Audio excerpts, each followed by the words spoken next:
રિયા અને પ્રિયાંશુ, ઉઠો બેટા, સ્કૂલનો સમય થઈ ગયો છે. 7 વાગી ગયા છે. કવિતાએ તેના બંને બાળકોને હાંફળા ફાંફળા બોલાવ્યા. આ સાંભળતા જ રિયા ઉતાવળે ઉઠી અને ગુસ્સામાં બોલી, મમ્મી, તમે પણ કમાલ કરો છો. મેં તમને કહ્યું હતું ને કે મને 6 વાગે ઉઠાડી દેજો. ઉઠાયું કેમ નહીં? દીકરીની વાત સાંભળી કવિતા અને એક ક્ષણ માટે સ્તબ્ધ થઈ ગઈ. ત્યારે રિયા ફરી ચીસ પાડી, મમ્મી, હું કંઈક પૂછું છું, તમે બોલો છો કેમ નહીં? રિયા બેટા, મેં તને જવાબ આપ્યો હતો, પણ તું ઉઠી જ નહીં, તો હું શું કરું? કવિતાએ બેડ પરથી તાપડું ગળી કરતાં કહ્યું, મારે મારું પ્રોજેક્ટ પૂરું કરવાનું હતું, હવે શું કરું? એમ કહીને રિયા પગ પટકતી બાથરૂમમાં ઘૂસી ગઈ. કવિતા ભારે મનથી રસોડામાં પાછી આવી અને સૌ માટે નાસ્તો બનાવવા લાગી. પરંતુ મનમાં એક તોફાન ઉઠી રહ્યું હતું. તે મનોમન વિચારતી હતી કે આજકાલ રિયા મારી સાથે કેવી રીતે વાત કરવા લાગી છે. જે મોઢે આવે તે બોલી દે છે, ન સમય જુએ ન જગ્યા. થોડીવાર પછી બધા તૈયાર થઈને ખાવાના ટેબલ પર આવ્યા. કવિતાએ નાસ્તો પીરસી દીધો હતો અને બધાના ટિફિન પેક કરી દીધા હતા. રિયાનો મૂડ હજુ પણ ખરાબ હતો. તેને આવું જોઈ કવિતાએ પ્રેમથી કહ્યું, બેટા, હવે ગુસ્સો છોડી દે. તારી પસંદનો નાસ્તો બનાવ્યો છે, જલ્દી ખાઈ લે. મારે નથી ખાવું નાસ્તો. આ પ્રોજેક્ટ માટે મેં કેટલી મહેનત કરી હતી, પણ તમારી લીધે બધું બગડી ગયું. હું અવાજથી ન ઉઠી તો આવીને હલાવી દેતા. રિયાએ ઊંચા અવાજે કહ્યું. કવિતા પણ ચીસ પાડી, શું ઘરમાં મારે બીજું કોઈ કામ નથી? તમને બધાને ઉઠાડવાનું જ કામ રહ્યું છે? બસ શરૂ થઈ ગઈ તમારી વાર્તા. તમને ખબર છે પ્રોજેક્ટ કેટલું મહત્વના હોય છે? પણ તમને શું ખબર, તમે જીવનમાં ક્યારેય કોઈ પ્રોજેક્ટ બનાવ્યું છે? રિયાએ બેગ ઉપાડી બહાર જતા કહ્યું, અરે ટિફિન તો લઈ જા. કવિતાએ પાછળથી અવાજ આપ્યો, નથી લેવું મારે તમારું ટિફિન, તમને મુબારક. રિયા ગુસ્સામાં મમ્મીને ઘૂરતી ચાલી ગઈ. કવિતા ટિફિન લઈને તેની પાછળ દોડી, પણ રિયા ત્યાં સુધી બસમાં ચડી ગઈ હતી. નિરાશ થઈ કવિતા ઘરે પાછી આવી. તેની આંખોમાં નમી અને દુઃખ દેખાતું હતું. રિયાની વાતો તેની તીરની જેમ ઘૂંટી રહી હતી. સંજય, જોયું રિયા મારી સાથે કેવી રીતે વાતો કરીને ગઈ? આજકાલ તે ખૂબ બદતમીઝ થતી જાય છે અને તું તેને કંઈ કેમ નથી કહેતો? કવિતાએ પતિ સંજય પર બૂમ પાડી. સંજય લેપટોપમાં ડૂબેલો હતો. તેણે ધીમે કહ્યું, કવિતા, શાંત થા. રિયાનું પ્રોજેક્ટ પૂરું ન થયું ને એટલે તે ડિસ્ટર્બ છે. શું આ મારી ભૂલ છે? મારે પણ સવારે 1000 કામ હોય છે. ઉપરથી તમને બધાને ઉઠાડવાની જવાબદારી પણ મારી. કવિતાની આંખોમાંથી આંસુ વહેવા લાગ્યા.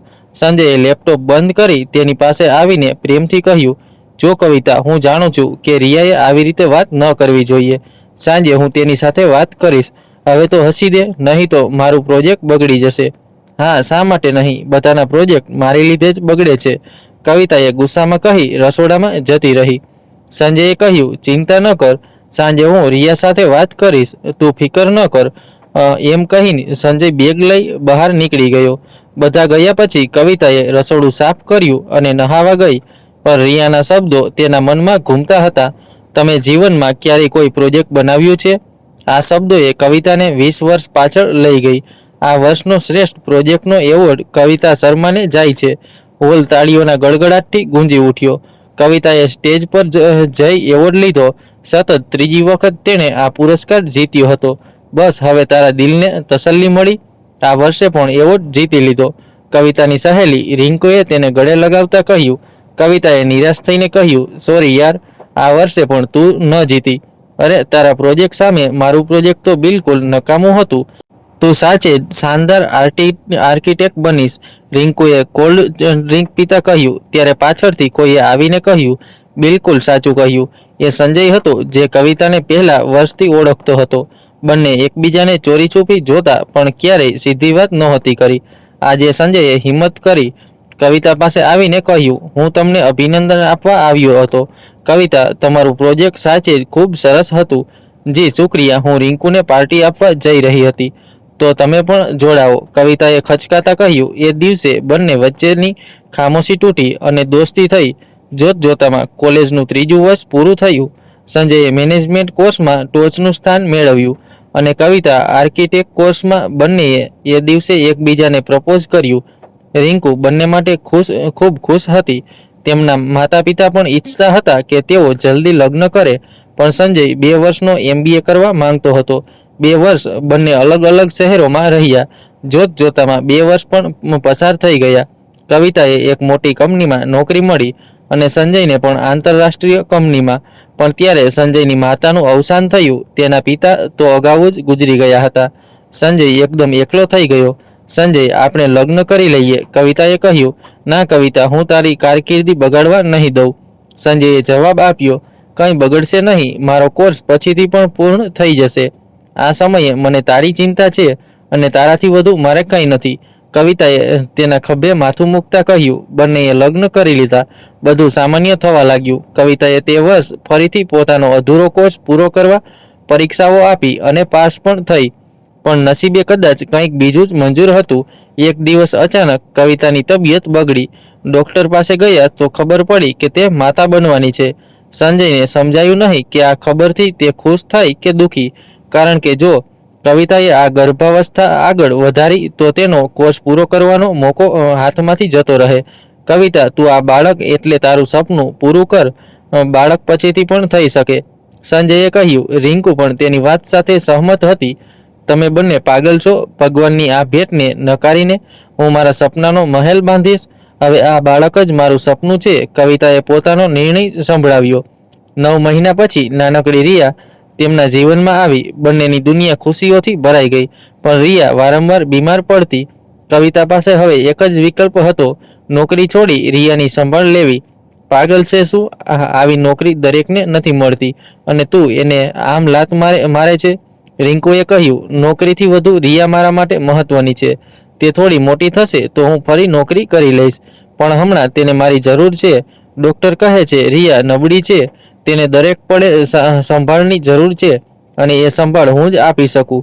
કવિતાએ કહ્યું. આ દરમિયાન રિંકુના લગ્ન થયા અને તે અમેરિકા જતી રહી. સમય પસાર થતો ગયો.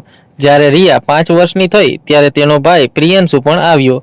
ઘર પરિવાર અને બાળકોની સંભાળમાં કવિતા ફસાતી ગઈ અને પોતાની ઓળખ ગુમાવતી ગઈ. કવિતા શર્મા, જેની પાછળ નોકરીઓની લાઈનો લાગતી હતી, જેને દરેક કન્સ્ટ્રક્શન કંપની પોતાના પેનલમાં રાખવા માંગતી હતી, આજે ઘરની 4 દિવાલોમાં સમાઈ ગઈ હતી. સંજય દિવસે દિવસે વ્યસ્ત થતો ગયો. તેમની વચ્ચે આજે પણ પ્રેમ હતો, પણ સમય નહોતો.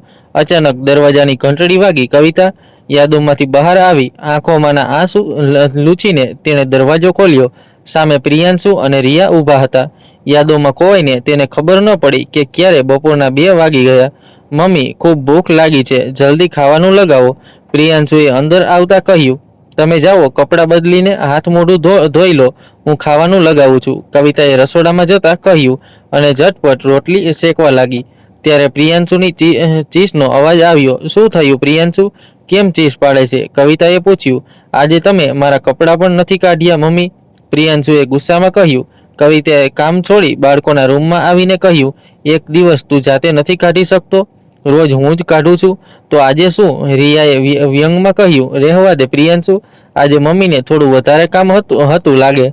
રૂમની સફાઈ પણ નથી થઈ, ખાવાનું પણ તૈયાર નથી. આજે મમ્મી ખૂબ બિઝી હતા. એક દિવસ કામ ન થયું તો શું પહાડ તૂટી પડ્યો?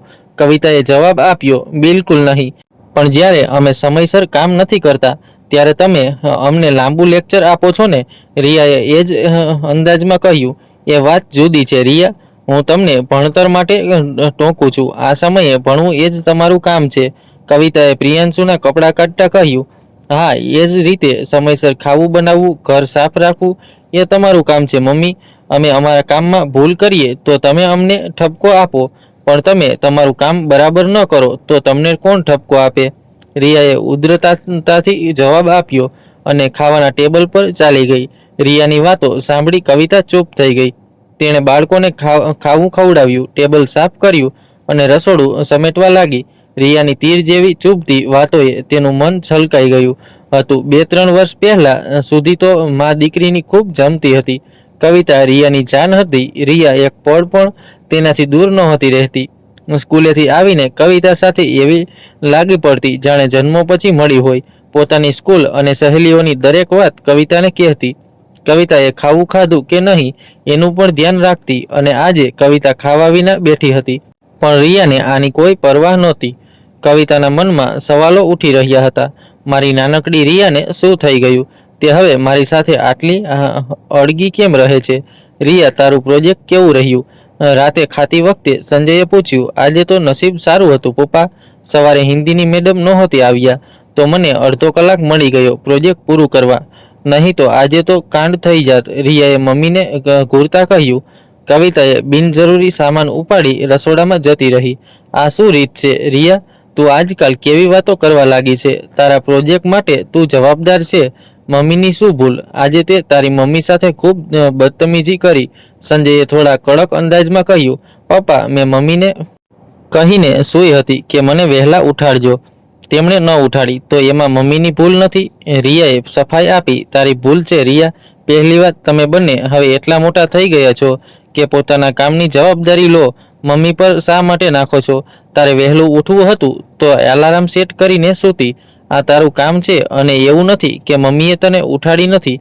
તે આવી હતી, તું ન ઉઠી તો તે શું કરે? સંજયે રિયાને તેની ભૂલનો અહેસાસ કરાવ્યો. રિયા કંઈક બોલે તે પહેલાં સંજય બોલી પડ્યો. જા અને તારી મમ્મીને સોરી બોલ. આગળથી આવું ન થવું જોઈએ. રિયા પાસે હવે કોઈ રસ્તો ન બચ્યો. તેને પોતાની ભૂલનો કેટલો અહેસાસ થયો હશે એ કહેવું તો મુશ્કેલ હતું. પણ રિયા ઊભી થઈ અને કવિતા પાસે માફી માંગવા ગઈ. કવિતા રસોડામાં વાસણો સમેટી રહી હતી. તેની આંખોમાં નમી હતી. તે પોતાની નાનકડી રિયાને યાદ કરતી હતી, જે તેના દુઃખ અને તકલીફને પોતાની મીઠી મીઠી વાતોથી ચપટીમાં દૂર કરી દેતી હતી. આજે એ જ રિયાની વાતોમાં ન જાણે કેમ આટલી કડવાશ આવી ગઈ હતી. મમ્મી સોરી, મારે આવું ન બોલવું જોઈએ. હું ટેન્શનમાં હતી. આ વર્ષ બોર્ડનું દબાણ છે એટલે કદાચ, રિયાએ કવિતા પાસે આવીને કહ્યું. કવિતાએ તેને ગળે લગાવી લીધી અને બોલી, રિયા પ્લીઝ સ્ટ્રેસ ન લે, ફક્ત ભણવા પર ધ્યાન આપ, બધું ઠીક થઈ જશે. રિયાએ મમ્મી તરફ હળવું હસીને જોયું અને ત્યાંથી ચાલી ગઈ. કવિતા નમી આંખે તેને જતી જોતી રહી. દરવાજે સંજય ઊભો હતો. તેણે રિયાને ગળે લગાવીને કહ્યું, આવું થઈ જાય છે.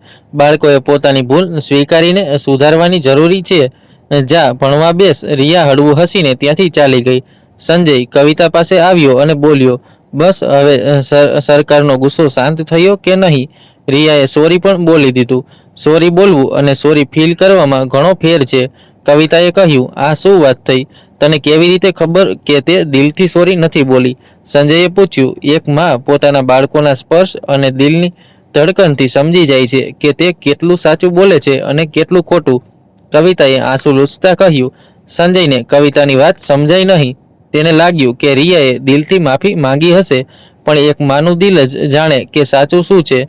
મમ્મી જલ્દી આવો. આ શું કર્યું તમે? રિયાએ ચીસ પાડી. શું થયું રિયા? કેમ ચીસ પાડે છે? કવિતાએ કામ છોડી રિયાના રૂમમાં આવીને પૂછ્યું. મમ્મી, મેં તમને કેટલી વાર સમજાવ્યું કે મારા સામાનને હાથ ન લગાડો, પણ તમે કોઈની વાત સાંભળો જ નહીં. કયો સામાન લીધો? કવિતાએ આશ્ચર્યથી પૂછ્યું. તમે મારું સ્ટડી ટેબલ કેમ સાફ કર્યું? એના પર મારા પ્રોજેક્ટના કેટલાક જરૂરી પેપર્સ હતા. હવે એક પણ પેપર નથી મળતું. રિયાએ ગુસ્સામાં ટેબલ પર હાથ મારતા કહ્યું. કવિતાએ ચૂપચાપ ટેબલની નીચેનું ખાનું ખોલ્યું, એક ફાઇલ કાઢી અને રિયાને આપતા કહ્યું, આ તારા બધા પ્રોજેક્ટના પેપર્સ અને જરૂરી કાગળો આ ફાઇલમાં છે બેટા. થોડું નીચું નમીને જોયું હોત તો મળી ગયા હોત. મને શું સપના આવે છે કે તે ક્યાં મૂક્યા છે? અને જ્યારે મેં તને કહ્યું છે કે મારા સ્ટડી ટેબલ અને આ અલમારીથી દૂર રહો, તો તમને શા માટે નથી સમજાતું? રિયાની આંખો ગુસ્સાથી લાલ થઈ ગઈ. અને મેં તને પણ કેટલી વાર સમજાવ્યું કે તારી વસ્તુઓ સરળ રીતે રાખવાનું શીખ. સ્ટડી ટેબલની હાલત ખરાબ હતી. એના પર ધૂળ માટી જામી ગઈ હતી. કોઈ વસ્તુ બરાબર રાખેલી નહોતી. અને તારી અલમારી ખોલું તો બધા કપડાં પડવા લાગે. આ કેવી રીતે છે? કવિતા પણ ચીસ પાડી. તમને શું ફેર પડે છે મમ્મી? એ મારું સ્ટડી ટેબલ છે, મારી અલમારી છે. હું જેવું રાખું એવું રાખું. તમને કોણે કહ્યું એને સાફ કરવા? રિયાએ ફાઇલમાંથી પોતાના જરૂરી પેપર કાઢતા કહ્યું. કવિતાનું મન થયું કે રિયાની આ બદતમીજી પર તેને જોરથી ફટકારે, પણ તેણે બાળપણમાં ક્યારેય દીકરી પર હાથ નહોતો ઉપાડ્યો, તો યુવાનીમાં શું ઉપાડશે? એમ વિચારી તે ચૂપચાપ પોતાના રૂમમાં ચાલી ગઈ. શું થયું? તમે મા દીકરી કેમ ચીસ પાડતા હતા? સંજયે લેપટોપમાં નજર નાખતા પૂછ્યું. તમને શું ફેર પડે છે? તમે તમારું કામ કરો. આ બધી પરિસ્થિતિ હું જ સંભાળીશ ને કવિતાએ ગુસ્સામાં કહ્યું. સંજયે લેપટોપ બંધ કર્યું અને બોલ્યો, કવિતા શું થયું? પ્લીઝ કહે તો ખરી. રિયાનું સ્ટડી ટેબલ સાફ કરીને બધું બરાબર ગોઠવ્યું હતું. એના પર પણ તારી દીકરી ગુસ્સે થઈ ગઈ. એમાં કોઈ સલીકો જ નથી. બધો સામાન વેરવિખેર રાખે છે. કાલે કોઈ સામાન ખોવાઈ જાય તો જો કવિતા એને જેમ સામાન અને રૂમ રાખવું હોય એમ રાખવા દેને, સંજયે કહ્યું. કવિતાએ આશ્ચર્યથી સંજય તરફ જોઈને કહ્યું, એટલે શું સાચું છે અને શું ખોટું તે હું હવે એને સમજાવું પણ નહીં એમ કહેવા માંગે છે. કવિતા, ક્યારેક આપણે બાળકોને તેમની મરજીએ છોડી દેવા જોઈએ. જ્યારે એ કહે છે કે પોતાના સામાન માટે એ જવાબદાર છે તો એને જવાબદારી લેવા દે. એ જાતે શીખશે ત્યારે જ સમજશે. સંજયની વાત કવિતાને થોડી હદે સાચી લાગી. ત્યારથી તેણે નક્કી કર્યું કે હવે રિયાની અલમારી અને સ્ટડી ટેબલને હાથ નહીં લગાડે. બીજે દિવસે કવિતા બાલ્કનીમાં બેસી એલ્બમ જોતી હતી. સંજય તેની પાસે આવ્યો અને બોલ્યો, અરે આજે આ જૂનું એલ્બમ ખોલીને કેમ બેઠી છે? બસ એમ જ, આજે જૂની યાદો તાજી કરવાનું મન થયું. નવી યાદોમાં તો કંઈ ખાસ નથી એટલે વિચાર્યું કે જૂની યાદોથી જ દિલ બહેલાવું. કવિતાએ કહ્યું, વેસે આજે પણ તું એટલી જ સુંદર લાગે છે જેટલી કોલેજમાં લાગતી હતી. સંજયે નજીક આવતા કહ્યું, બસ થઈ ગયું તમારું રોમાન્સ શરૂ. કવિતાએ એલ્બમના પાના ફેરવતા કહ્યું. ત્યારે તેની નજર પોતાની અને રિંકુની તસવીર પર પડી. તેને હાથથી સ્પષ્ટતા બોલી, આજે રિંકુની ખૂબ યાદ આવે છે. પણ આ રિંકુ મેડમ આજકાલ ક્યાં છે? ઘણા દિવસથી તેની કોઈ ખબર નથી આવી. તે ફોન કર્યો? સંજયે પૂછ્યું. અરે એકવાર નહીં કેટલી વાર કર્યો પણ ન જાણે આ સ્ત્રી ક્યાં ગુમ થઈ ગઈ છે. હું તેનાથી ખૂબ નારાજ છું, કવિતાએ તસવીર તરફ જોતા કહ્યું. ત્યારે પ્રિયાંશુનો અવાજ આવ્યો, મમ્મી પપ્પા જલ્દી બહાર આવો, જુઓ કોણ આવ્યું છે. સંજય અને કવિતા ઝડપથી બહાર આવ્યા. દરવાજે ઊભેલી સ્ત્રીએ હસતા કહ્યું, સંજય બાબુ અમારું સ્વાગત નહીં કરો? સામે રિંકુ ઊભી હતી, ચહેરા પર એ જ હાસ્ય, હાથમાં બેગ અને સંપૂર્ણ વેસ્ટર્ન લુક. કવિતાએ વિશ્વાસ નહોતો થતો. તમે બંને મને આવી રીતે કેમ જુઓ છો? જાણે હું કોઈ એલિયન હોઉં, રિંકુએ આશ્ચર્યથી કહ્યું. કવિતા દોડીને રિંકુને ગળે લગાવી. બંને સહેલીઓ ઘણા સમય પછી મળી હતી. બંનેની આંખોમાં નમી હતી. ક્યાં હતી તું આટલા દિવસથી? કેટલી વાર ફોન કર્યો? મને કેટલી ચિંતા થઈ હતી. કવિતાએ ફરિયાદોનો પિટારો ખોલી દીધો. અરે બહેન થોડી શાંત થા, મને તો શ્વાસ લેવા દે, રિંકુએ કહ્યું. ત્યારે રિયા પોતાના રૂમમાંથી બહાર આવી અને બોલી, રિંકુ માસી, મમ્મીનું તો આવું જ છે, એમની પાસે ફરિયાદો સિવાય કંઈ નથી. વેલકમ ટુ ઇન્ડિયા માસી, રિંકુએ રિયાને ગળે લગાવીને કહ્યું. તારી મમ્મીની ફરિયાદોમાં પણ પ્રેમ ઝેર છે બેટા. સંજય બોલ્યો, રિંકુ સાહેબા તું તો ઈદનો ચાંદ થઈ ગઈ. ખરેખર અમે પરેશાન થઈ ગયા હતા. તારી કોઈ ખબર નહોતી મળી. રોહિત નથી આવ્યો? રિંકુએ સંજયની વાત કાપતા કહ્યું. હમણાં ખૂબ ભૂખ લાગી છે, ખાવું આપ, પછી રૂમમાં જઈને ફ્રેશ થઈશ. તું જા, હું ખાવું પીરસું છું, કવિતાએ કહી રસોડામાં ગઈ. તે એકલી રસોડામાં કામ કરતી હતી. રિંકુ આવી અને બોલી, રિયાને પણ સાથે લગાડ કવિતા, હવે તે મોટી થઈ ગઈ છે. કવિતાએ ભારે અવાજે કહ્યું, જ્યારે બાળકો મોટા થાય છે ને ત્યારે એ પોતાની મરજીથી બધું કરે છે. તું જા, બેસ, હું ખાવું પીરસું છું. રિંકુ સમજી ગઈ કે કવિતા અને રિયા વચ્ચે હવે કંઈ ઠીક નથી. તેણે તે સમયે ચૂપ રહેવું જ યોગ્ય ગણ્યું.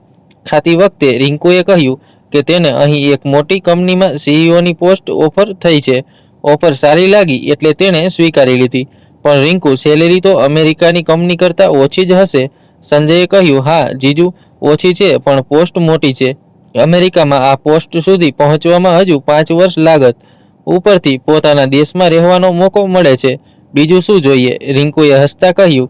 કવિતાને લાગ્યું કે રિંકુ કંઈક છુપાવે છે પણ સૌની સામે તે આ વિશે વાત ન કરવા માંગતી હતી. એટલે રાતની રાહ જોવી વધુ સારી લાગી. રાતે કવિતા રિંકુ પાસે ગેસ્ટ રૂમમાં ગઈ. બધું ઠીક છે? કોઈ વસ્તુની જરૂર તો નથી? કવિતાએ ઇધર ઉધર જોતા પૂછ્યું. તું હોય ત્યાં મારે કંઈ ચિંતા? આવ બેસ, રિંકુએ કવિતાને બેસાડી. હવે બોલ, શું વાત છે? તું આમ અમેરિકાથી અહીં નોકરી કરવા કેવી રીતે આવી? બધું ઠીક તો છે ને? કવિતાએ પૂછ્યું. રિંકુ બોલી, બહેન કંઈ નથી થયું. હું શું મારા દેશમાં આવીને નોકરી ન કરી શકું? આવા ઉમદા વિચારો તારા પહેલાં નહોતા. મેડમ, અચાનક વતનનો પ્રેમ કેવી રીતે ઉભરાઈ આવ્યો? અગાઉ પણ તને કેટલી સારી ઓફર આવી પણ તે હંમેશા કહ્યું કે અમેરિકા કરતાં સેલેરી ઓછી છે, ત્યાંથી આરામની જિંદગી અહીં નથી. હવે અચાનક શું થયું? જો તને મારી સોગન, જો ખોટું બોલી તો. કવિતાએ રિંકુને સોગન આપી સાચું બોલવા મજબૂર કરી. રિંકુથી પોતાનું દુઃખ છુપાવવું મુશ્કેલ થઈ ગયું અને તે ધ્રુસકે રડવા લાગી. કવિતાને ગળે લાગી. કવિતા સહેલીની આવી હાલત જોઈને ચોંકી ગઈ. તેનું દિલ બેસી રહ્યું હતું કે શું થયું હશે કે રિંકુ આવું રિએક્ટ કરે છે. પ્લીઝ રિંકુ બોલને, શું થયું? બધું ઠીક તો છે ને? જીજુ ઠીક છે ને? કવિતાએ પાણીનો ગ્લાસ આપતા પૂછ્યું. રિંકુએ પાણી પીને પોતાને શાંત કર્યું અને બોલી, કવિતા, હું અને રોહિત હવે સાથે નથી. કવિતાને જાણે ઝટકો લાગ્યો. આ શું બોલે છે? કેવી રીતે? એટલે સાથે કેમ નથી? શું થયું? લગભગ 10 મહિના પહેલા મને રોહિતની જિંદગીનું એક મોટું સત્ય ખબર પડી. રોહિતે બીજા લગ્ન કર્યા છે અમેરિકામાં. એને એક 8 વર્ષનો દીકરો પણ છે. રિંકુ બોલતી ગઈ અને કવિતા સ્તબ્ધ થઈ તેની વાત સાંભળતી રહી. જ્યારે મને આ ખબર પડી તો પહેલા ખૂબ ગુસ્સો આવ્યો. મારા અને રોહિતની ઘણી બોલાચાલી થઈ, પણ પછી મેં મન શાંત કરીને રોહિતની વાતો પર ધ્યાન આપ્યું. રોહિતે મને ઘણો સાથ આપ્યો. હું તેના માતા પિતાને પોતાપોતી ન આપી શકી. મારામાં ખામી હતી, છતાં રોહિતે ક્યારેય મારી સાથે ફરિયાદ ન કરી. તેના પરિવારના તાણા સાંભળ્યા, પણ મને હંમેશા બચાવી. પણ દરેક વસ્તુ એક મર્યાદા સુધી જ સહન થાય, એટલે તેની પણ સહન શક્તિની હદ પાર થઈ અને તેણે લગ્ન કરી લીધા. અને તું ચૂપચાપ ઇન્ડિયા આવી ગઈ. આ શું કર્યું રિંકુ? દરવાજે ઊભેલા સંજયે કહ્યું. જીજુ, હવે સહન નહોતું થતું. મેં રોહિતને તેની પત્ની અને બાળક સાથે જોયો. બધા ખૂબ ખુશ હતા. રોહિત હંમેશા પોતાનું બાળક ઈચ્છતો હતો, પણ તેણે એ માટે મને ક્યારેય દોષ ન આપ્યો. પણ ક્યાં સુધી મન મારે તો તમે બાળક દત્તક લઈ લેત. આ મોટી માટે બીજા લગ્ન કરવાની શું જરૂર હતી? સંજયે કહ્યું. કવિતાએ પણ સહમતિ દર્શાવી. બસ કરો તમે બંને. મને ખબર છે કે રોહિત ઈચ્છતો તો આ બધું કરી શકત, પણ ન કર્યું. એ માટે હું કદાચ તેને માફ ન કરી શકું. પણ હવે ઝઘડો કરીને કોર્ટમાં જઈને રોહિતને પાછો મેળવી લઉં તો પણ શું થાય? બધાની જિંદગી બરબાદ થઈ જાય. એટલે મેં તેને આઝાદ કરી દીધો અને તેને ડિવોર્સ આપી દીધો. રિંકુએ બળબડી આંખો કવિતા અને સંજય તરફ જોતા કહ્યું. સંજય અને કવિતા થોડીક ક્ષણો ચૂપ રહી એકબીજા તરફ જોતા રહ્યા. પછી કવિતા બોલી, હવે આ વિશે રિંકુને કોઈ કંઈ નહીં પૂછે. આજથી તારી નવી જિંદગીની શરૂઆત થઈ રહી છે. જે થઈ ગયું તે ભૂલી જા. ભવિષ્ય પર ધ્યાન આપ અને યાદ રાખ, અમે બંને હંમેશા તારી સાથે છીએ. જાણું છું એટલે જ અહીં આવી. કોઈ મને સમજે કે ન સમજે, પણ તમે બંને મને જરૂર સમજશો અને સાથ પણ આ નિભાવશો. રિંકુએ ભારે અવાજે કહ્યું અને બંનેને સુવા મોકલી દીધા. બીજે દિવસે રિંકુએ જોયું કે કવિતાના બંને બાળકો તેની કોઈ ઇજ્જત નથી કરતા. તેણે વિચાર્યું કે આજ તક છે પોતાની પાંખોમાં ઉડાન ભરવાનો. રસ્તો સહેલો નહીં હોય, પણ રિંકુ કવિતાને આ રસ્તો પાર કરાવશે. એક દિવસ પછી રિંકુએ કવિતાને કહ્યું, કવિતા, હવે તું ફરીથી નોકરી શરૂ કરે છે. પાગલ છે? બોલતા પહેલા વિચાર તો કર. રિયાની 10મી છે આ વર્ષે અને હું નોકરી શરૂ કરું. તારું દિમાગ ઘાસ ચરવા ગયું છે? કવિતા રિંકુ પર ગુસ્સે થઈ. રિયાની 10મી છે તો શું મોટી વાત? તેના માટે તે ટ્યુશન લગાવ્યું છે. એ તારી પાસે શું ભણે છે? રિંકુએ સફાઈ આપી. ના રિંકુ, હવે નહીં થાય. કવિતાએ કહ્યું. અરે, મારામાં એ આત્મવિશ્વાસ નથી રહ્યો. અને વળી 35 વર્ષની ઉંમરે કોણ મને નોકરી આપશે? કવિતાએ કહ્યું. અરે બહેન, નોકરી આપશે નહીં, આપી દીધી છે. આ જો એપોઇન્ટમેન્ટ લેટર. ચંદીગઢની સૌથી મોટી કંપનીએ તને ઓફર આપી છે. બસ 1 મહિનો તારે ચંદીગઢમાં તેમની સાથે કામ કરવાનું છે. પછી તેઓ તને અહીં દિલ્હીની બ્રાન્ચમાં શિફ્ટ કરી દેશે. રિંકુની આંખોમાં ચમક હતી. કવિતાએ રિંકુ પાસેથી લેટર લીધું. તેને વિશ્વાસ નહોતો થતો. તે નમી આંખે રિંકુ તરફ જોવા લાગી, પણ પછી બોલી, ના રિંકુ, ઘર છોડીને જવું શક્ય નથી. બધું કેવી રીતે થશે? ના બહેન, બસ ઘણું થઈ ગયું. રિંકુએ ગુસ્સામાં કવિતાને પોતાની નજીક ખેંચીને કહ્યું. તું કવિતા શર્મા છે, જેણે આકાશને આંબવામાં સપના જોયા હતા, પણ હવે ઘર, બાળકો અને સંજયની સંભાળમાં તે તારા એ સપનાને કચડી નાખ્યા. એટલે જ નહીં, તે તારા અસ્તિત્વ જ ખતમ કરી દીધું. હવે બસ, ઘણા વર્ષો સુધી તારી બકબક સાંભળી. હવે મારું સાંભળ. તું આ નોકરી કરીશ.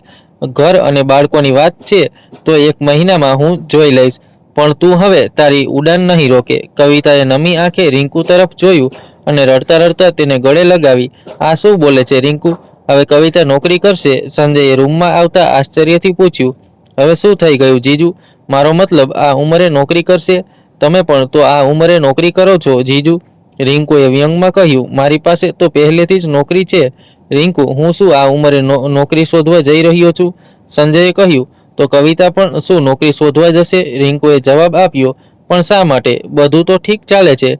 સંજયે કહ્યું. બિલકુલ જીજુ, બધાની જિંદગી ઠીક ચાલે છે અને ઉપરથી જોતા કવિતાની જિંદગી પણ ઠીક જ લાગે છે, પણ તેના અંદર બધું જાણે તૂટી ગયું છે. તે પોતાનું અસ્તિત્વ ગુમાવી ચૂકી છે. એ કવિતા જેને યુનિક હતું કે એક દિવસ તે પોતાની કંપની ખોલશે. એને અફસોસ છે કે તે પોતાના નામનું ઘર પણ ન બનાવી શકી. રિંકુએ ભારે અવાજે કહ્યું, આ શું વાત થઈ રિંકુ? શું તેને અહીં કોઈ તકલીફ છે? જે મારું છે એ તેનું પણ તો છે. સંજયે ગરદન હલાવતા કહ્યું. રિયા બોલી, તકલીફ છે જીજુ, તમને કવિતાની તકલીફ દેખાતી નથી. રોજ તે પોતાના 2 બાળકોના તાણા સાંભળે છે. તમારી દીકરી રિયાની નજરમાં તેની મમ્મી બસ એક ગૃહિણી છે જેને ફક્ત રસોડું સંભાળતા આવડે. હું હેરાન છું કે રિયાને તેની મમ્મીની પ્રતિભા વિશે ખબર જ નથી. રોજ સવારથી રાત સુધી તે તમે ત્રણેયની સંભાળમાં લાગી રહે છે. તમને શું જોઈએ, ક્યારે જોઈએ એ જ તેની દુનિયા બની ગઈ છે. પણ શું કોઈએ ક્યારેય પ્રેમથી તેને પૂછ્યું કે તેને શું જોઈએ? રિંકુનો સ્વર તીખો થઈ ગયો. સંજયે કહ્યું, રિંકુ, રિયા અને કવિતા વચ્ચેનો મનમેળ નથી. એનું કારણ રિયાની ઉંમર છે. આ ઉંમરે બાળકો ઘણીવાર આવું કરે છે. મોટી થશે તો સમજદાર બનશે અને બધું ઠીક થઈ જશે. વાહ જીજુ, આપણે બધા પણ આ ઉંમરમાંથી પસાર થયા છીએ. આપણે તો આવું ક્યારેય ન કર્યું. વાત વાતમાં માનો તિરસ્કાર કરવો, તેને ભલું બુરું સંભળાવવું, આ બધું આપણે કેમ ન કર્યું? રિંકુએ ગુસ્સામાં કહ્યું. એ સમય જુદો હતો રિંકુ, અને આજે સમય જુદો છે. સંજયે કહ્યું, ના જીજુ, સમય બદલાય છે પણ માતા પિતા પ્રત્યેનો આદર અને સન્માન એ જ રહે છે અને રહેવું પણ જોઈએ. હવે તું શું ઈચ્છે છે? કવિતાએ નોકરી કરવી. સંજયે પૂછ્યું. તમને એનાથી કોઈ વાંધો છે? રિંકુએ પૂછ્યું. મને કેમ વાંધો હશે? પણ હું નથી ઈચ્છતો કે કવિતા દરેક જગ્યાએ ઇન્ટરવ્યૂ માટે દોડતી રહે. સંજયે પોતાનો મત રજૂ કર્યો. એની જરૂર નહીં પડે. આ જો. રિંકુએ કવિતાનું અપોઇન્ટમેન્ટ લેટર સંજયને બતાવ્યું. સંજયે જોતાં જ આશ્ચર્યથી કહ્યું, રિંકુ, આ તો ખૂબ મોટી કંપની છે. કવિતાએ આ માટે ક્યારે અરજી કરી? મને કહ્યું જ નહીં. એણે નહીં, મેં કરી જીજુ. એને તો ખબર જ નથી. તેમણે કવિતાનો પ્રોફાઇલ વાંચતા જ તેને નોકરી ઓફર કરી. બસ 1 મહિનો ચંદીગઢ જવું પડશે. પછી કંપની તેને દિલ્હીની ઓફિસમાં શિફ્ટ કરી દેશે. રિંકુએ ઓફર સમજાવતા કહ્યું, પણ ઘરે બાળકો, આ બધું કેવી રીતે? સંજયે થોડું ચિંતિત થતાં કહ્યું, જીજુ, કવિતાએ 17 વર્ષથી આ ઘર સંભાળ્યું છે. દરેક જવાબદારી પોતાના ખભે ઉપાડી અને એને બખૂબી નિભાવી. પોતાના સપનાને મમતા અને ફરજના આંચળમાં લપેટી લીધા અને એ આંચળ ફરી ક્યારેય ખોલ્યું નહીં. અને સાચું કહું તો તમે પણ ક્યારેય તેના આંચળને ખોલવામાં મદદ ન કરી. પણ હવે બસ ઘણું થઈ ગયું. હવે એ આંચળ હું ખોલીશ. તેના સપનામાં ફરી ઉડાન ભરવાનો સમય આવી ગયો છે. જીજુ, આજે તમારી કવિતાને તમારા સાથની ખૂબ જરૂર છે. તમે સાથ આપશો તો તેને સારું લાગશે અને નહીં આપો તો પણ ઉડાન તે ભરશે જ. રિંકુએ કહ્યું, રિંકુ, આઈ એમ સોરી. કદાચ એ સમયે હું હાલાત સામે ઝૂકી ગયો હતો, પણ આ વખતે નહીં. હું સંપૂર્ણ રીતે કવિતા સાથે ઊભો છું. સંજયે હસતા કહ્યું. રિંકુ ખુશીથી ઉછળી પડી. આ તો થઈ વાત. હવે જરા તમારી બાળકોની ટીમને બોલાવો. સંજયે રિયા અને પ્રિયાંશુને બોલાવ્યા અને તેમને કવિતાની નોકરી ઓફર વિશે સમજાવ્યું. બાળકો, તમારી મમ્મીના ખૂબ મોટા સપના હતા અને તેમને પૂરા કરવાની તાકાત પણ હતી. પણ ઘરની જવાબદારીઓમાં તેણે પોતાના સપનાને 4 દિવાલોમાં દફનાવી દીધા. પણ હવે સમય છે કે તેને નવા પાંખો મળે. આપણે બધાએ મમ્મીની મદદ કરવાની છે. તેની પાંખો પર હવે જવાબદારીનું ભારણ ન નાખવું. તમે બંને હવે એટલા મોટા થઈ ગયા છો કે તમારું કામ જાતે કરી શકો. જેમ મમ્મીએ આટલા વર્ષો સુધી આપણને બેફિકર થઈને ઉડવા દીધા, તેમ હવે આપણે પણ મમ્મીને બેફિકર થઈને ઉડવા દઈશું. સંજયે બાળકોને સમજાવ્યું. બધું આયોજન થઈ ગયું. જોત જોતા એ દિવસ પણ આવી ગયો જ્યારે કવિતા પોતાના સપનાની ઉડાન ભરવા ચંદીગઢની ફ્લાઇટમાં બેઠી. બધાએ ખુશીથી તેને વિદાય આપી. બીજે દિવસે કાન પાસે અલાર્મ વાગતા જ રિયા ચીસ પાડતી ઉઠી. મમ્મી, આ કાન પાસે અલાર્મ કેમ મૂક્યું? મમ્મી, રિંકુ અંદર આવી અને પ્રેમથી હસતા બોલી, ગુડ મોર્નિંગ રિયા. આ અલાર્મ મેં મૂક્યું છે જેથી તું સમયસર ઉઠી જાય. રિયાને અચાનક યાદ આવ્યું કે મમ્મી તો અહીં નથી. તે ગુસ્સે બોલી, માસી, તમે અમારાથી આવીને પણ ઉઠાડી શકતા હતા જેમ મમ્મી ઉઠાડતા હતા. રિંકુએ વ્યંગમાં હસતા કહ્યું, અને તું શું આટલામાં આરામથી ઉઠી જાત હતી? એ વાત એ છે ને રિયા, માણસનો પ્રેમ તો તને સમજાયો નહીં તો મશીનના પ્રેમથી કામ ચલાવ. જલ્દી તૈયાર થઈ જા. રિયા પગ પટકતી બેડમાંથી ઊભી થઈ. આજે પહેલીવાર તેને મમ્મીના પ્રેમભર્યા સ્પર્શની યાદ આવી. તેનો મધુર અવાજ તેના કાનમાં ગૂંજતો હતો. મારી પ્યારી ગુડિયા, જલ્દી ઉઠી જા બેટા. પણ બદલામાં તેણે ક્યારેય મમ્મીને ગળે નહોતી લગાવી. ઉલટું તેના પર ગુસ્સે થતી. પ્રિયાંશુ નહાઈને આવ્યો તો ચીસ પાડતો બોલ્યો, મારા કપડાં હજુ સુધી નથી કાઢ્યા માસી? રિંકુ અંદર આવી અને બોલી, તને તારી અલમારી ખોલતા નથી આવડતું? આવડે છે, પણ કપડાં તો મમ્મી કાઢતા હતા. આજથી તું રાત્રે જ તારી સ્કૂલ ડ્રેસ બહાર કાઢીને રાખીશ અને જાતે પહેરીને તૈયાર થઈને બહાર આવીશ. રિંકુએ સખત અવાજે કહ્યું, પણ માસી આ બધું તો મમ્મી કરતા હતા. હું હજી નાનો છું. પહેલી વાત, તમારી મમ્મી પોતાની ઈચ્છાથી તમારું કામ કરતા હતા. એ ઘરની નોકરાણી નથી કે જેમને આ બધું કરવાની ડ્યુટી સોંપાઈ હોય. અને બીજી વાત, તું હજી નાનો છે બેટા. જે બાળક બિગ બોસ જોઈ શકે એ નાનો કેવી રીતે હોઈ શકે? ચાલ ઝટપટ તૈયાર થઈ જા, રિંકુએ કહી રૂમમાંથી બહાર નીકળી ગઈ. રિયા અને પ્રિયાંશુ એકબીજા તરફ લાચાર નજરે જોતા રહ્યા. ડાઇનિંગ ટેબલ પર બધા સમય તૈયાર થઈને પહોંચી ગયા. રિયાએ ખાવું બનાવીને મેઇડને જોઈ આશ્ચર્યથી કહ્યું, પપ્પા તમે ખાવું બનાવવાવાળી આંટી કેમ રાખી? કારણ કે મને ખાવું બનાવતા નથી આવડતું બેટા, સાદી વાત છે, સંજયે કહ્યું. પણ રિંકુ માસીને તો આવડે છે ને, એ બનાવી શકે, રિયાએ થોડું ખચકાતા કહ્યું. રિંકુએ પાછળથી આવીને જવાબ આપ્યો, રિયા, પહેલી વાત, મારે પણ નોકરી પર જવું પડશે, તો બપોરે અને રાતનું ખાવું હું નહીં બનાવી શકું. અને બીજી વાત, જ્યારે તું કવિતાના બનાવેલા ખાવામાં જે રસોઈ નિષ્ણાત છે એમાં આટલી ખામીઓ કાઢતી હતી, તો પછી કંઈ ખેતરની મૂડી છું. મારું બનાવેલું ખાવું તને તો બિલકુલ ન ગમે, એટલે કૂક રાખી લીધી. એની પાસે જે ઈચ્છે તે બનાવડાવ. વાહ, જે ઈચ્છીએ તે બનાવડાવીએ. થેન્ક્સ માસી. પ્રિયાંશુની આંખોમાં ચમક આવી. બેટા, વધારે ઉછળવાની જરૂર નથી. મેં કૂકને લિસ્ટ આપી દીધું છે કે કયા દિવસે શું બનશે. એ મુજબ તે તમારા ટિફિન, લંચ અને ડિનર તૈયાર કરશે. રિંકુએ કહ્યું, પણ એ જ જરૂરી તો નથી કે અમે એ દિવસે એ જ ખાવું ઈચ્છતા હોઈએ. અમારી પણ તો પસંદ છે. રિયાએ પપ્પા તરફ હકથી જોતા કહ્યું, રિયા, આ કૂક છે, મમ્મી નહીં, જે તમારી આગળ પાછળ ફરતી રહે. કે બેટા બોલો શું ખાવું છે? આજે શું બનાવ્યું?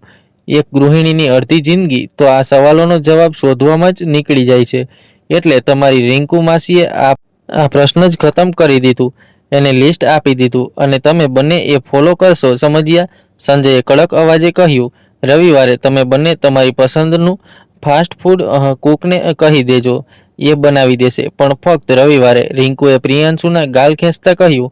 બપોરે ઘરે આવીને મમ્મીના પ્રેમભર્યા સ્પર્શ વિના પ્રિયાંશુ ખૂબ નિરાશ હતો. તે બડબડ કરી હાથે કપડાં બદલતો હતો ત્યારે ફોનની ઘંટડી વાગી. કેવો છે મારો બાબુ? ખાવું ખાધું બાળકો? કવિતાનો અવાજ સાંભળતા જ પ્રિયાંશુના આંસુ નીકળી પડ્યા. બસ 1 મહિનાની વાત છે બાળકો, પછી મમ્મી પાછી આવી જશે. કવિતાએ પ્રિયાંશુને સમજાવતા કહ્યું, હું તમારી રાહ જોઈશ મમ્મી, અને તમે મારી ચિંતા ન કરો. હું બિલકુલ ઠીક છું અને ભણવું પણ સારું કરું છું. પ્રિયાંશુએ કહ્યું, માસી અને પપ્પાની વાત માનજે અને દીદીને તંગ ન કરતો. કવિતાએ પ્રિયાંશુને સૂચના આપી. ભારે મને ફોન મૂક્યો. એ દિવસે રિયાએ પોતાનું આખું ટેબલ ઉથલપાથલ કરી નાખ્યું, પણ તે જે શોધતી હતી તે ન મળ્યું. રડતા રડતા તે બેડ પર બેસી ગઈ. ત્યારે સંજય અંદર આવ્યો. શું થયું બેટા? પપ્પા, 2 દિવસ પહેલા મેં અહીં કેટલાક પ્રિન્ટ આઉટ રાખ્યા હતા. મેં ખૂબ મહેનત કરી હતી. ઇન્ટરનેટ પરથી શોધવામાં ઘણો સમય લાગ્યો હતો, પણ હવે એ નથી મળતા. આ ટેબલ પર જ રાખ્યા હતા. રિયા રડતા બોલી, જ્યારે તને ખબર હતી કે એ એટલા મહત્વના હતા તો તારે એને સંભાળીને કોઈ ફોલ્ડરમાં રાખવા જોઈએ ને. થોડા સમય પહેલા કવિતાએ પણ તને આ જ વાત સમજાવી હતી. એણે તો તારા બધા જરૂરી પેપર્સ એક ફાઇલમાં ગોઠવી દીધા હતા, પણ તું એના પર કેટલી ગુસ્સે થઈ હતી. સંજયે રિયાને સમજાવતા કહ્યું. ત્યારે સફાઈ કરનારી મેઇડ અંદર આવી અને બોલી, સાહેબ, કેટલાક કાગળો બારીમાંથી ઉડીને બાલ્કનીમાં પડી ગયા હતા. ગઈ રાતે વરસાદ થયો હતો ને, એટલે એ બિલકુલ ફાટી ગયા હતા, તો મેં ફેંકી દીધા. સોરી સાહેબ.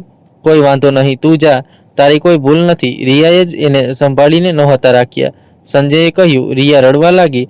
આજે પહેલીવાર તેને પોતાની ભૂલનો અહેસાસ થયો. તેની મમ્મી કેટલું સાચું સમજાવતી હતી કે કાગળો સંભાળીને રાખ, પણ તેને હંમેશા તેને કડવી વાતો કહીને દુઃખ પહોંચાડ્યું. રિયા બેટા, તારી કરેલી મહેનત અને તારા સંબંધો બંનેને જો સંભાળીને ન રાખવામાં આવે તો એ આમ જ પાણીમાં ધોવાઈને ખરાબ થઈ જાય છે. હવે આગળથી તારી વસ્તુઓની જવાબદારી લેવાનું શીખ. રિંકુએ રિયાના આંસુ લૂછતા કહ્યું. ત્યારે ફોનની ઘંટડી વાગી. સંજય, હવે કેવું ચાલે છે? બાળકો મારા વિના કેવી રીતે કરે છે? કવિતાના અવાજમાં ચિંતા સ્પષ્ટ દેખાતી હતી. અરે મેડમ, તું આટલું ટેન્શન ન લે. તારા વિના શું ચાલે છે? તું તારા પ્રોજેક્ટ્સ પર ધ્યાન આપ, અને તારા વિના પણ બધું સારું ચાલે છે. ઉલટું હું તો પોતાને દોષી માનું છું કે મેં આ બધું અગાઉ કેમ ન વિચાર્યું. ત્યારે પણ મેઇડ અને કુકનું આયોજન થઈ શકત, અને તું નોકરી શરૂ કરી શકતી. તારી જિંદગીના એ સોનેરી વર્ષો તે ઘર અને અમારી સંભાળમાં ગાળી દીધા. સંજયે કહ્યું. કવિતાએ તેને ચૂપ કરાવતા કહ્યું, બસ સંજય, નોકરી કરતી હોત તો તારી નજીક કેવી રીતે રહેત? આપણે સાથે કેટલો સારો સમય ગાળ્યો. I miss you. અને બાળકોની ફિકર ન કર રિંકુ, તેમને સારી રીતે સુધારે છે, એટલે દેખભાળ કરે છે. તું બસ તારા કામ પર ધ્યાન આપ. સંજયે ફોન મૂક્યો. સાંજે રિંકુએ રિયાને કહ્યું, એક વાત કહે બેટા, થોડા વર્ષો પહેલા સુધી તો તમે બંને મા દીકરી એકબીજાની જાન હતા. તું તારી મમ્મીને એક પળ પણ છોડતી નહોતી. હવે શું થયું કે તું તેની નજીક પણ નથી બેસતી? રિયાએ થોડું ખચકાતા કહ્યું, માસી, મારા ગ્રુપની બધી સહેલીઓની મમ્મી વર્કિંગ વુમન હતી. કોઈ એન્જિનિયર, કોઈ ડૉક્ટર, કોઈ બિઝનેસ વુમન. બધા પોતાની મમ્મીના પ્રોફેશન અને સિદ્ધિઓની વાતો કરતા. હું બસ સાંભળતી રહેતી, અને દિવસ મેં કહ્યું કે મમ્મી એ આર્કિટેક્ટ રહી ચૂકી છે, તો બધા હસવા લાગ્યા અને બોલ્યા, આર્કિટેક્ટ હોવા છતાં ગૃહિણી બની ગઈ. એ તો ખોટું બોલે છે. નહીં તો કોઈ નકામી જગ્યાએથી આર્કિટેક્ટનો કોર્સ કર્યો હશે. મને આ બધું સાંભળીને મમ્મી પર જ ગુસ્સો આવ્યો. બસ એટલે હું તેમનાથી આગળ રહેવા લાગી. આજે રિયાના મનમાં પસ્તાવો સ્પષ્ટ દેખાતો હતો. રિયા, એક વાત સમજાવવા માંગુ છું બેટા. ગૃહિણી બનવું એ સહેલું કામ નથી. એ સૌથી વધુ જવાબદારીવાળું કામ છે. ઓફિસમાં તારે ફક્ત તારા કામ પર ધ્યાન આપવાનું હોય છે, પણ ગૃહિણીએ મલ્ટીટાસ્કિંગ કરવું પડે છે. ઘરના બધા સભ્યોનું ધ્યાન રાખવું, તેમની જરૂરની દરેક વસ્તુ પૂરી પાડવી, ખાવા પીવાનું ધ્યાન રાખવું, ઘરની સફાઈ અને જાળવણી. કોઈ સભ્ય બીમાર પડે તો નર્સની જેમ તેની સંભાળ. આ બધું શું ચપટી વગાડતા થઈ જાય? તારી સહેલીઓની મમ્મી ફક્ત એક કામ કરે છે, પણ તારી મમ્મી તો તમારા માટે 1000 કામ કરે છે. રિંકુએ રિયાને અહેસાસ કરાવ્યો કે ગૃહિણી પણ વર્કિંગ વુમન જેટલી જ સન્માનની હકદાર છે. આજે મને અહેસાસ થયો માસી, કે મમ્મી અમારા માટે કેટલું કરે છે, અને એટલું કર્યા પછી હસતા હસતા અમારી દરેક વાત પણ સાંભળે છે, અને અમે તેમની સમજાવેલી વાતો પર જ ગુસ્સે થઈ જઈએ. રિયા રડવા લાગી. રિયા બેટા, સારો માણસ બનવા માટે જરૂરી છે કે તું દરેકના કામનું સન્માન કરવાનું શીખે. કોઈ કામ નાનું કે મોટું નથી હોતું. રિંકુએ રિયાને ગળે લગાવતા કહ્યું. સમય પસાર થયો, અને આખરે એ દિવસ આવી ગયો જ્યારે કવિતાને દિલ્હી પાછું આવવાનું હતું. સંજય, રિંકુ અને બંને બાળકો તેને લેવા એરપોર્ટ ગયા. કવિતાને આવી જોતા બંને બાળકો ખુશીથી ઉછળી પડ્યા. પ્રિયાંશુ દોડીને તેની પાસે ગયો અને કવિતાને ગળે લગાવી લીધી. કવિતાએ પણ તેને કસીને ગળે લગાવ્યો, અને રિંકુ તરફ જોતા બોલી, થેન્ક યુ રિંકુ, મારા પરિવારને સંભાળવા બદલ. રિયા પાછળ ઊભી હતી. તેની આંખોમાં આંસુ હતા. કવિતાએ તેને જોઈને પોતાના હાથ ફેલાવ્યા. રિયા દોડીને મમ્મીના ગળે લાગી ગઈ. મેં તમને ખૂબ મિસ કર્યા મમ્મી. રિયાએ ગળે લગતા કહ્યું. મેં પણ મારી પ્રિન્સેસને ખૂબ મિસ કરી. કવિતાએ નમી આંખે કહ્યું. પછી તેણે સંજય અને રિંકુ તરફ જોઈને કહ્યું, આજે મને મારી એ જ નાનકડી રિયા પાછી મળી ગઈ. થેન્ક્સ રિંકુ યાર. ઘરે પહોંચીને બધાએ કવિતાનું જોરદાર સ્વાગત કર્યું. બીજે દિવસે રિંકુ જવાની તૈયારી કરવા લાગી. કવિતાએ કહ્યું, રિંકુ, આ તો તારું પણ ઘર છે, અહીં જ રહી જાને. મારી પ્યારી બહેન, જો તે તો તારી ઉડાન ભરી લીધી. હવે મારો વારો છે. જિંદગીએ જે મોડ પર મને લાવીને ઊભી કરી છે, ત્યાંથી હવે નવી ઉડાન તો ભરવી જ પડશે. એટલે મને મારી ઉડાન ભરવા દે, રિંકુએ પ્રેમથી સમજાવતા કહ્યું. કવિતા બોલી, બિલકુલ, તને આ નવી ઉડાનમાં સફળતા મળે એવી મારી શુભેચ્છાઓ. બસ યાદ રાખ, હું હંમેશા તારી સાથે છું, દરેક પગલે, દરેક મોડ પર. રિંકુએ કવિતાને ગળે લગાડી અને બધાને અલવિદા કહી પોતાની ઉડાન ભરવા નીકળી પડી. મિત્રો, જો વિડીયો પસંદ આવ્યો હોય તો વિડીયોને લાઇક કરો, અને ચેનલને સબસ્ક્રાઈબ કરો. બેલની ઘંટડી દબાવી ઓલ પર સેટ કરો. આભાર.